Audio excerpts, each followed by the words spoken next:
রান্না করব। কড়াই গরম হয়ে গেছে, তেল দেবো। তেল গরম হয়েছে, আমি আলু চিকেন করব, তাই আগে আলুটা ফ্রাই করে নিচ্ছি। হালকা হালকা লাল লাল করে আলুটা ভেজে নেবো আগে। আলু প্রায় রেডি হয়ে গেছে। আলুটা প্রথমে এবার আমি তুলে নেব। আলু ফ্রাই করার সময় প্রায় 60% সিদ্ধ হয়ে গেছে, বাকি 40% চিকেনের সাথে হয়ে যাবে। এরপর পেঁয়াজ দিয়ে দেবো। পেঁয়াজ কাটা অলরেডি হয়ে আছে।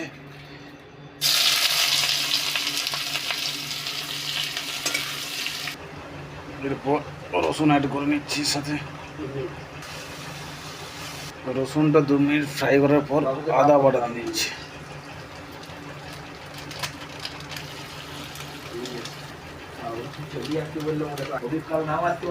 ধনে পরিমাণ মতো লবণ দিয়ে দিলাম।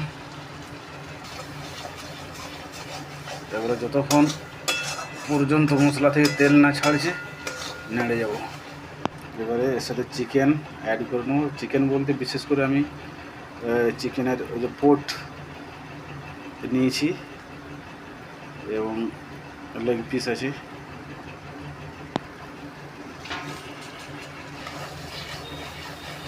ফ্রাই করা আলু এর মধ্যে অ্যাড করে নিচ্ছি।